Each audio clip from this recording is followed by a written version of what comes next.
Okay, welcome back to this channel. This is Unfiltered Forex with me, Clement, and today I will show you how to get started in investing.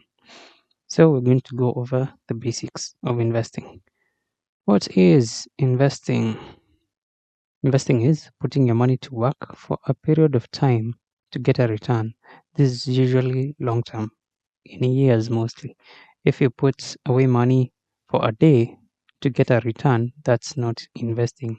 Investing is it's just like growing crops. See, if you plant a seed today, you're going to have to wait 90 days for maturity if it's a cash crop, or maybe the time varies, but it's usually in months, sometimes in years.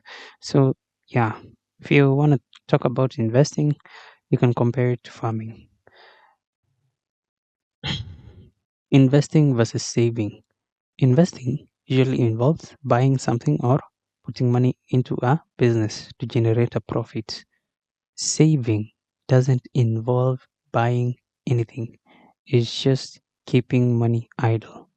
Like when you keep money in the bank or under your mattress, that is saving. That's not investing.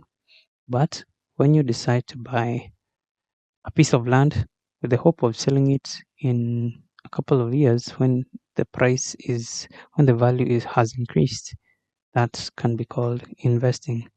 When you buy real estate to sell it or to rent out the units, that's also investing. So big difference between saving and investing. Investing is putting your money to work. Saving is just putting your money idle. Investing involves risk, meaning there is a chance that the expected growth in the investment doesn't happen and money is lost instead. High risk, high reward, low risk, low reward. So investing involves risk. Okay, both investing and saving, they involve risk, because in saving your your money might devalue. If you save 100 bob today, or if you save, let's say, if you save $1,000 today and you come to take it out in 10 years, what $1,000 can buy today versus what $1,000 can buy 10 years from now is going to be different. So yeah, you are going to have taken a loss, and in that case, that's a risk. But in investing, the risk is very much alive, it's very active, it's something that is there. There's a chance that the expected growth in the investment you're making doesn't happen and money is lost instead. Common investment types. There are stocks, bond, commodities, real estate, cryptocurrencies, etc. These are the common ones. You can either put your money in stocks, you can either put your money in bonds, you can either buy stocks, buy bonds, buy commodities, buy real estate, or buy cryptocurrencies. Of course, there are other investment vehicles, other forms of investment, but these are the main ones. You can buy stocks, you can buy bonds, you can buy commodities, you can put your money in real estate and earn earn a passive income or an active income when the venture you put it, let's say rental units, when the rents now starting to come in from your tenants. Yeah, that classifies. That is a common investment type. Real estate. Commodities is stuff like gold. You buy gold, you buy oil, you sell them later when they are more expensive. That's an investment. Buy silver, precious metals, they are commodities. Also agricultural produce, but agricultural produce, that's a bit complicated.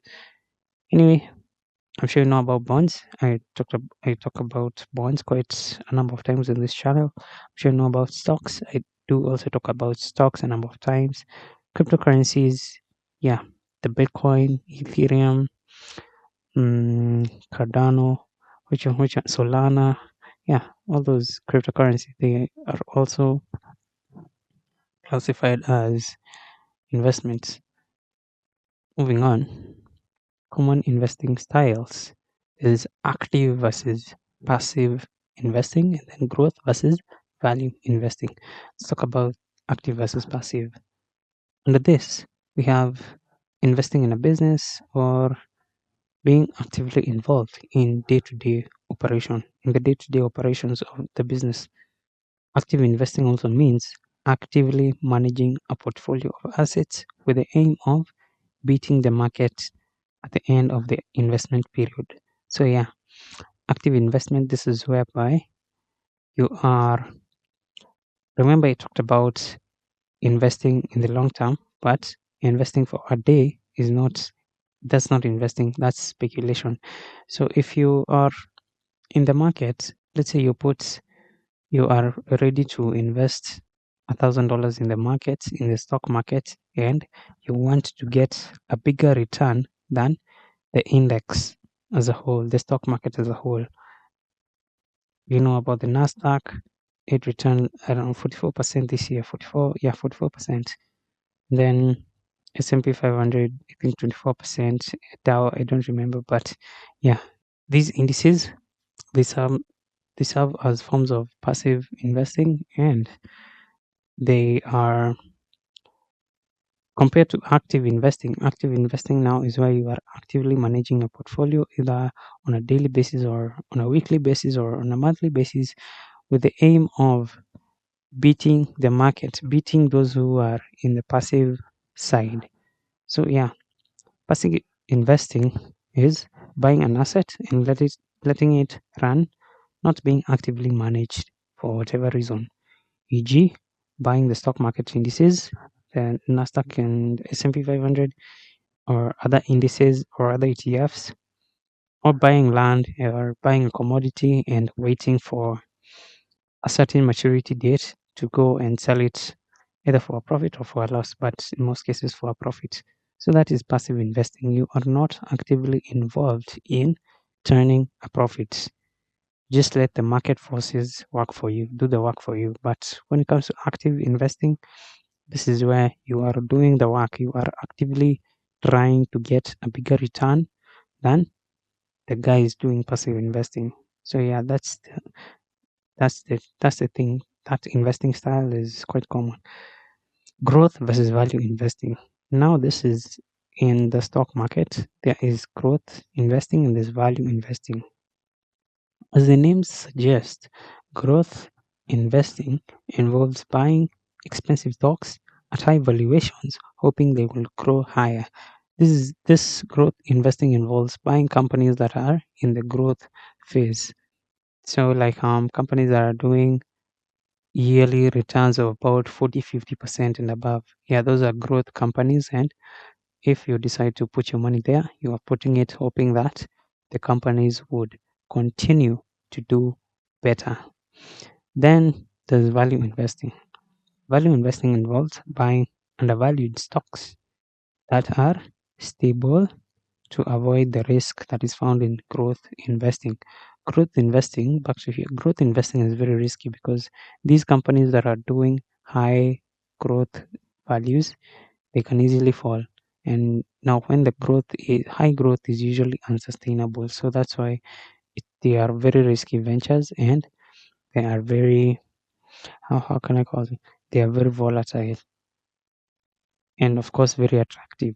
So, but value investing, this is mostly slow companies, stable companies that are doing okay with the numbers, but the valuations are just quite low. And you buy where you see value with the hope that the market will see the value in the end. And once the stock price goes up, you will get a return on your money. That's the main difference between growth and value investing. How to invest? DIY investing and managed investing. This do it yourself investing. This requires a fair amount of education, skill, time, commitment, and ability to control one's emotions. Yeah, you need to have a thick skin to be able to stay rigid throughout the market price fluctuations. Also, you need to be smart, make smart decisions. Therefore, DIY investing, this do it yourself method, is not suitable for most people. Yeah, for that reason. It requires skill, it requires time, it requires commitment, it requires some financial background, um, it requires a lot of self control. So, DIY investing is not the best option for most people, though it's the one that is most recommended. Yeah, it's good managed investing. Professional money management is expensive, and this is where professionals do all the work for you. They do all the research, they do all the decision making, and yeah, all the trading. The convenience of having someone else do all the hard work and the end result is a bigger return justifies the high fees for professional managed investing. Yeah, professional managed invest. Now, when you go like to a bank and tell them you want to, okay, not just a bank, but rather these investment companies and investment financial service like hedge funds. Yeah, if you go to a hedge fund with your money, tell them, yo, I have this amount of money, I need you to turn a profit for me in the markets. Of course, they're going to charge you fees, and of course, they're going to charge you a percentage split of the profit. But that, of course, depends on how their management style.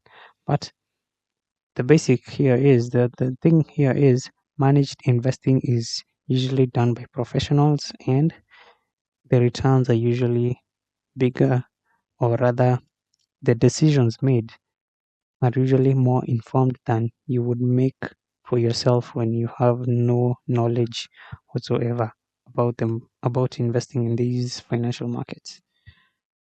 So that's it for this video. I believe I have covered the important parts. I'll talk to you in the next one.